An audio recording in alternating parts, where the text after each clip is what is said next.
Amélie Oudéa Castéra, un AOC déjà périmé? C'est ce que nous allons voir.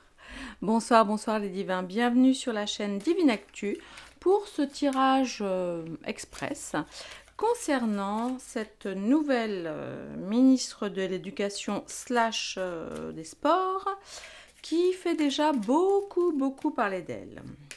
Depuis sa nomination, il y a quoi? Je sais pas, une semaine, je ne sais plus, en tout cas, quelques jours. J'espère que vous allez bien. Je vous remercie beaucoup. Vous avez été assez nombreux à regarder mes dernières vidéos. N'hésitez pas à vérifier que vous êtes toujours bien abonnés avec la petite cloche activée sur toutes les notifications. Voilà, vous pouvez également d'ores et déjà mettre, allez, qu'est-ce qu'on va mettre comme petit commentaire AOC périmé? Ouais, c'est pas mal ça. AOC périmé pour interrogation. Allez, vous pouvez mettre ça dans les commentaires si vous le voulez, pendant que je bats le Béline. Ce sera un tirage rapide, donc évidemment vous avez tous suivi les aventures d'Amélie.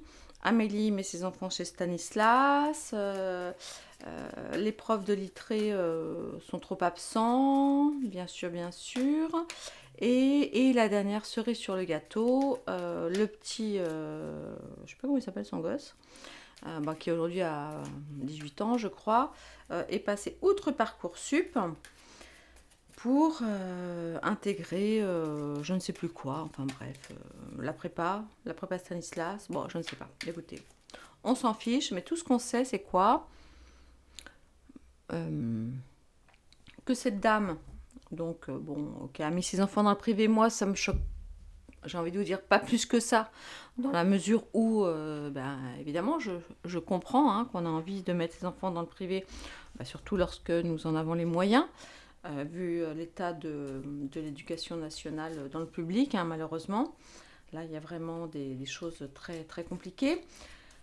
Bon, ça ne me choque pas tellement. Non, ce qui me choque plus, honnêtement, pardon, ce qui m'a vraiment choqué, c'est bon, déjà c'est qu'elle ne faisait pas le poids face à Gabriel Attal lors de la première sortie, là, vous savez. Donc je pense que Attal se prenait encore pour le ministre de l'Éducation, donc elle a déjà eu du mal un petit peu à s'imposer entre guillemets dans la cour de récré. Puis ensuite dans la salle de classe, mais honnêtement, mais quand elle demande aux petites filles si les garçons leur laissent de la place dans la cour de récré, voilà, déjà, mais c'est un côté, je sais pas comment on dit, misogyne à l'envers ou j'en sais rien, mais c'est du grand, voilà, n'importe quoi.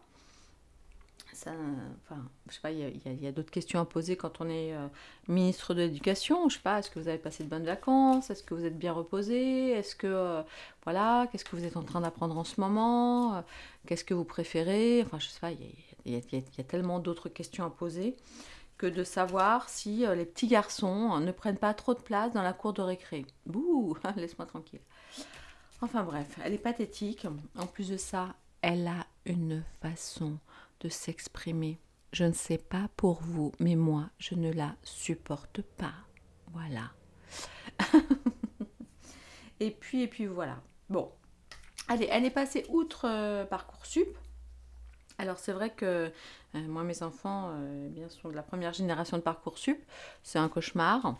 Et effectivement, à la décharge d'Amélie machin, euh, effectivement un 12 à Stan, donc ils disent ça les Parisiens, bon, Stanislas, ça vaut effectivement un 18 ou un 19 sur 20 dans un lycée de banlieue. Donc c'est vrai que, honnêtement, il n'y a pas plus injuste, et je le sais pour avoir des enfants qui sont passés par Parcoursup avec des notes très bonnes, mais dans des privés extrêmement sévères, oui, parce que c'était aussi mon choix, enfin, d'ailleurs, c'est surtout le choix de mes enfants, enfin, d'un de mes deux enfants en l'occurrence, d'aller en privé pour, sur son lycée, de façon à être, on va dire, avec un cerveau, on va dire, enfin, bien formé. Non pas que les cerveaux ne soient pas bien formés dans le public, mais vous comprenez ce que je veux dire, de se donner un maximum de chance. Et puis finalement, grâce à Parcoursup, eh bien, ça s'est retourné contre les enfants qui avaient d'excellentes notes dans ce privé très élitiste, qui notait mais extrêmement sévèrement. Et de ce fait, donc un de mes deux enfants, en l'occurrence, voilà, qui est concerné par ce dossier, est passé à côté de fac avec des niveaux bien supérieurs parce qu'effectivement, les notes reçues dans le privé, avec cette histoire en plus de bac pendant le Covid, enfin bon, tout un bazar sans nom, eh bien, voilà, lui, on fait une moyenne à... bon, enfin bref. Donc ça, je peux comprendre. Alors, nous ne sommes pas passés au-dessus de Parcoursup. Mais bon, j'ai envie de vous dire, en tant que maman d'élèves, j'aime pas dire intelligents, mais d'élèves, en tout cas, qui n'avaient pas de soucis spécifiques avec les cours, c'est vrai qu'il y a une grosse injustice scolaire, de toute évidence. Mais il est vrai aussi, mais c'est vrai aussi dans le privé, parce que je le vois, mes enfants qui sont passés et dans le public et dans le privé, il y a aussi, alors peut-être un petit peu moins d'absence que dans le public, certes, mais des professeurs qui ne sont pas toujours très objectifs, qui ne sont pas forcément d'une qualité de dingue. Bref, qui pensent sortir tous de la cuisse de Jupiter alors qu'ils en sont loin. Enfin bref. Donc je ne sais pas, dites-moi si vous avez eu ce genre de problématique avec vos enfants. Mais c'est vrai que même pour les enfants qui ne sont pas opposés à l'école, qui sont bien scolaires, qui veulent bosser, qui sont sérieux, eh bien le milieu scolaire est injuste. Qu'on soit dans le public, pas dans le public, c'est un vrai sujet de société et c'est très très triste. Enfin bon, je ne vais pas vous parler de mes enfants, mais j'ai vraiment deux enfants extrêmement différents dans leur façon de se comporter à l'école. Et j'avoue qu'il n'y a rien aujourd'hui qui puisse répondre à tous les enfants. Et c'est, voilà, je trouve ça vraiment triste et injuste. L'éducation, c'est éminemment important. Donc là, j'ai vu passer un truc, il y a le nouveau costume qui est testé à l'île de la Réunion. Alors, on va savoir pourquoi ils testent ça à la Rhône, je ne sais pas. Mais bon. Allez, on va aller voir.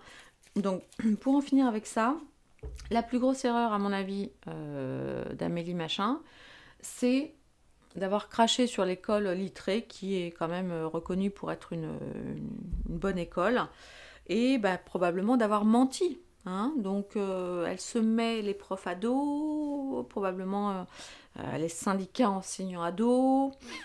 Bon, donc je serais quand même étonnée qu'elle reste très longtemps à son poste, surtout qu'elle a beau dire que l'argent n'est pas une question, quand avant tu affiches voilà, gagner 500 000 euros par an et que, hein, bon, faut quand même arrêter de nous prendre pour des jambons. Bref, allez, on y va, on va voir où est-ce qu'elle en est. Excusez-moi, j'ai beaucoup parlé, mais j'en ai gros sur la patate. Avec toutes ces histoires là, franchement, c'est pathétique. Allez, on y va. Amélie Oudéa Castara, c'est ça? Je crois qu'elle s'appelle comme ça, ministre de l'Éducation. J'ai une carte qui vient de sauter. Ah, les plaisirs. Bon, elle s'amuse, hein, ben, qu'elle profite. Parce que je ne sais pas si ça va continuer. Allez, on va aller voir où elle en est.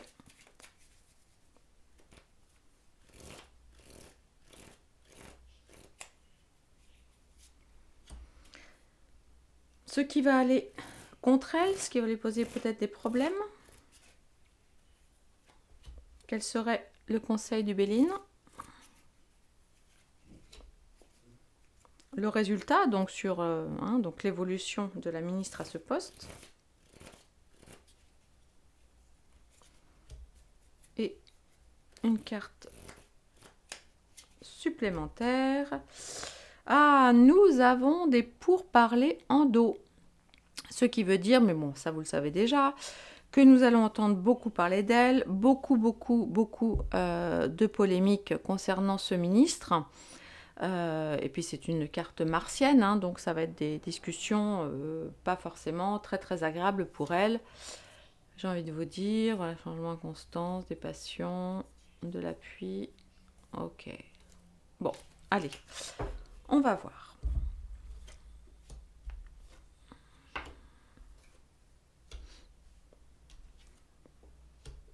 Bon.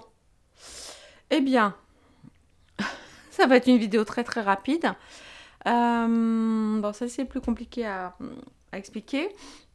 Donc aujourd'hui, où elle en est? Nous avons une carte solaire, la carte des présents. Donc elle reçoit, ou elle a reçu, voilà, récemment, beaucoup de présents venus d'en haut, hein, donc venus d'Emmanuel voilà, et de la bande à Manu, pour être à ce poste. Donc aujourd'hui, voilà, elle est encore, à mon avis, plus pour longtemps, hein, parce qu'on a la carte du départ et la carte du retard là. Donc, bon. Alors, je ne sais pas combien elle touche en tant que ministre, surtout qu'elle a quand même deux ministères, donc on imagine double salaire. Hein. Voilà, double ministère, double salaire ou pas. Du reste, si vous le savez, si vous trouvez l'info, eh bien écoutez, n'hésitez pas à le mettre en commentaire.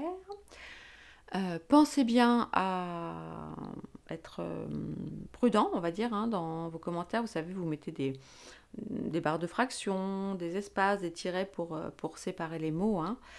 Vous avez compris, l'idée n'étant de conserver la chaîne.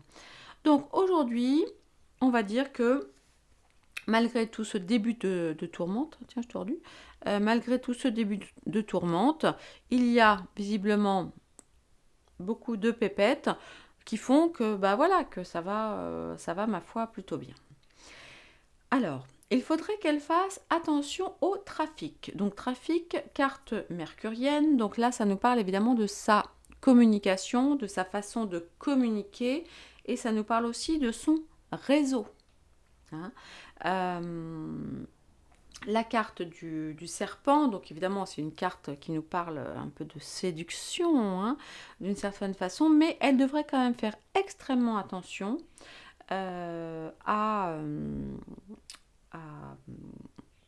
voilà, à son mode de communication, à tous ses échanges, à tous ses écrits, à tout ce qu'elle peut dire de manière officielle, parce que je pense qu'elle est vraiment dans l'œil du cyclone, et puis voilà, sous le feu des projecteurs, voilà, je cherchais le mot, et ça risque d'être assez compliqué pour elle. Chaque mot qu'elle va dire là dans les prochaines semaines, dans les prochains mois, va être scruté, hein. Donc voilà. Alors le conseil du Béline, alors ça n'est pas facile à interpréter, ça nous parle de la fatalité. Donc c'est une carte saturnienne. La fatalité, donc c'est ce qui doit donc fatalement arriver. Donc c'est un petit peu une carte aussi de la mort. Est-ce qu'elle devrait quoi? Est-ce qu'elle devrait remettre une carte sur table, être hyper franche, et puis voilà, annoncer clairement la couleur et entre guillemets tous les dossiers qu'elle peut avoir, et faire son mea culpa? Moi, c'est un petit peu comme ça que je le ressens. Peut-être qu'elle devrait s'auto-tuer, entre guillemets, elle-même, avant que la presse, les médias et les syndicats ne s'en chargent pour elle, hein, parce qu'on a quand même une carte compliquée. Le résultat, eh bien, vous l'avez là, c'est le départ. Donc, je vous confirme, sans grande surprise, si tant est que, parce qu'avec le gouvernement de Mac, on ne sait jamais, hein, quand on voit qu'on a encore le Dupont là, toujours en poste, et le débile dilaté là aussi. Bon, tout est possible. Bon, maintenant, ça ne va pas se faire tout de suite. Nous avons encore une carte saturnienne, la carte du retard avec des blocages. Donc, il est très très probable qu'elle reste elle aussi comme Attal jusqu'aux européennes. C'est tout à fait possible. Parce que là, on a la carte du retard, et vous voyez, là, on a les pourparlers, donc ça veut dire des disputes, des controverses, ce genre de choses. Je vais aller voir, allez, une dernière carte. Je ne le fais pas souvent avec le Béline, mais je vais mettre une carte là. Je vais en mettre une. Attendez, j'hésite. Ouais, je vais en mettre une sur la fatalité.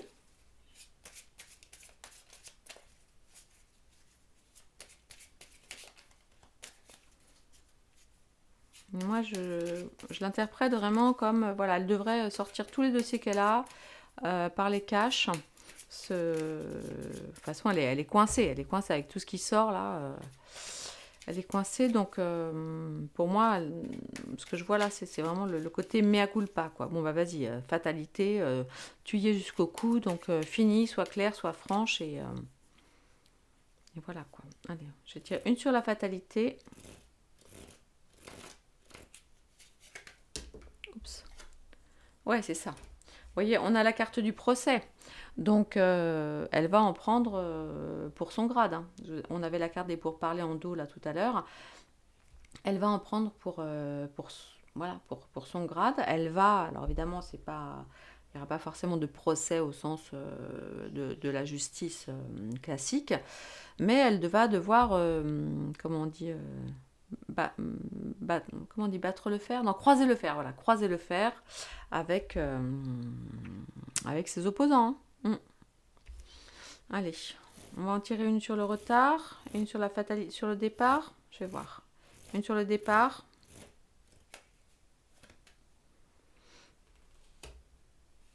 Ouais. Honnêtement, là pour moi, donc là on a une carte vénusienne. Je vous dis c'est l'union. Donc là, je pense que pour l'instant, ils vont pas la lâcher. Pas forcément tout de suite.